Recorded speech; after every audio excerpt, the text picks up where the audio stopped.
if you're not doing very well with your pigeons, you can't blame the pigeons. You've got to go to the manager. You've got to work at it. You've got to work. See what he's doing wrong. It's like a football team. If they're no performing, it's the manager's fault. So to me, I would blame the manager. Yes. You must have the pigeons to start with, though. They're breeding birds. Through the racing season, will he give many multivitamins at all?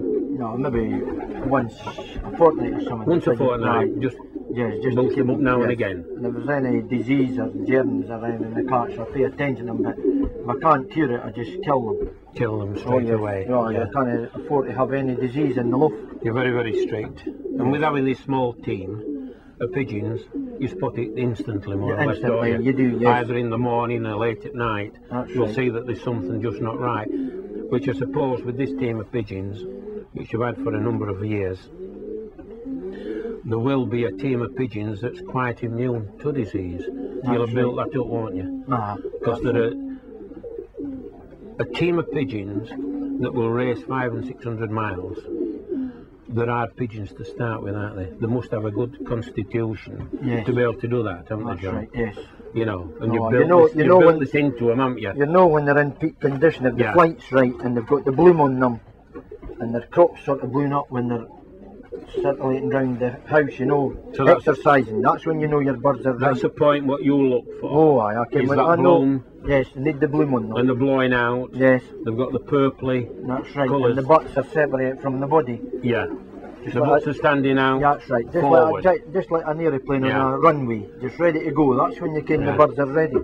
Well, that's a good. It's hard to get them in that condition. It only comes once or twice in the season if you're lucky, and that's when you've got to get that bird to the race. But that's an extremely good point, John, which doesn't come over often to fanciers. An extremely good point, I've got to stress that, is that when the wing bucks are showing forward and off, slightly off the bird's body, isn't it?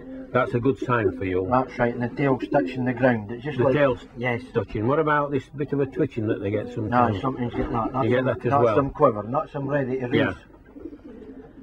But you see, that only comes once or twice a season, and you've got to try and catch that at the right racing. And the most successful time that you've had with your wins, what and how many days have they been on eggs?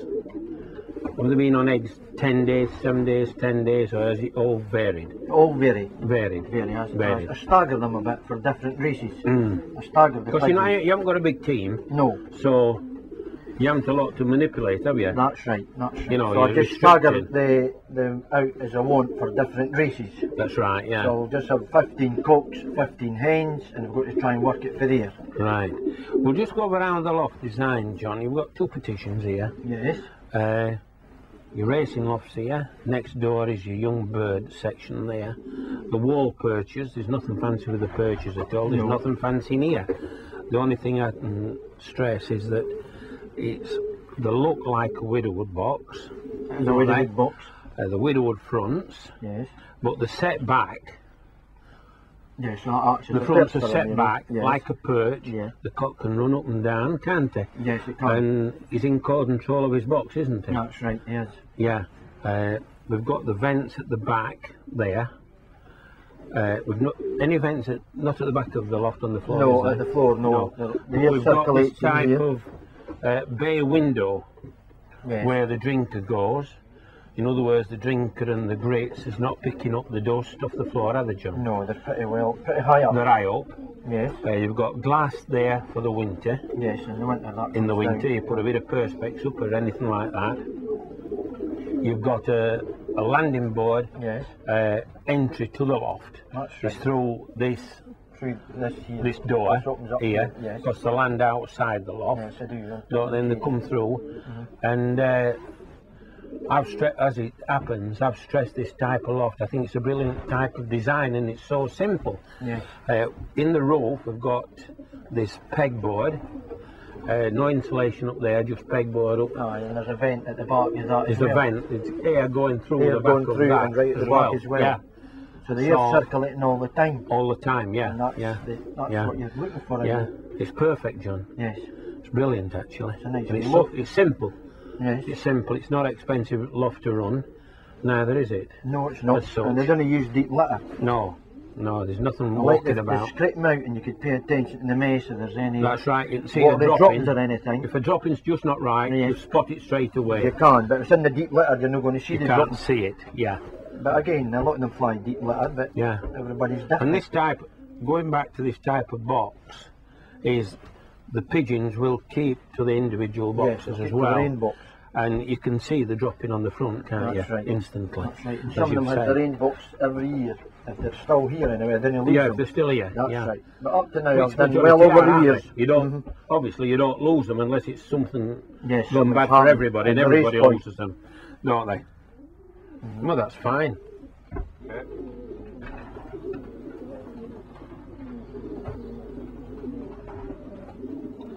The point that we make with this flap is that John says you can get your full 5 fingers there, isn't it, John? Yes, that's set that for coming in through. That's set for coming through. And they can't get out again.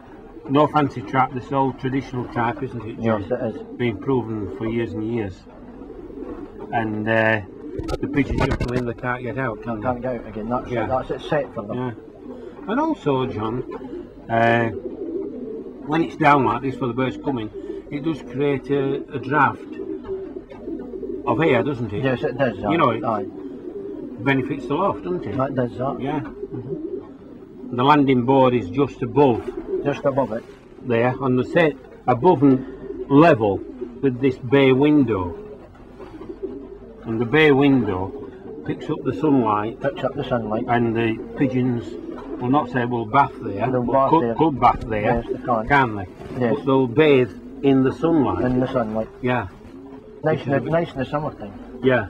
This will give them the condition. Yes. That's how you get the condition out of them. Right, John, this is your King's Cup winner from Rennes, isn't it? Yes. This is Honeyman's Dream.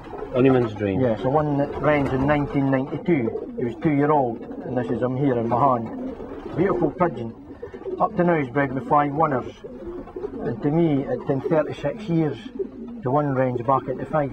So we achieved that, which is good. Like, you achieved this for the 5 members? Yes, and then also Rennes was won again in 96 with Mark McLaughlin and Son. So that's 2 Rennes races won now. Like, great pigeons. And this is a pure the Van Heey anyway. Van Heey. It's a Van Heey pigeon. Has it got some Stichelbaut in it as well, John? Yes, that's right. The dam of that was George Brownlee. George Brownlee's pigeon. The sire on the other side was Dennis Dobbs. Yeah. So to me, I'm quite happy with this pigeon because it's producing winners now. Yeah. See? And when you say 5 winners, 5 times the mile plus. Yes, 5 club winners at the moment, but we're trying them at the channel now to see if I can achieve what I want to do now. Yeah. So. Well, just have a look at it, John. You have a look at them and see what you think. It's nice. It's nice to get hold of these because they're very rare commodities, aren't they? They are that. Very rare commodities. As we can see, this pigeon, it's towards the end of November and it's just got its last flight halfway up. Very strong pigeon. Good pigeon. Yeah. Then you get them growing on trees, eh? Once in a lifetime, I think. Very rare you get these out of Trafalgar Square, isn't it? Yeah, it's a beauty. All credit due to you. Yes. And you've got a mealy in there, haven't you? A nice mealy hen. Nice mealy hen. We'll have a look at that, John. Yes, this is a superb pigeon. Yes.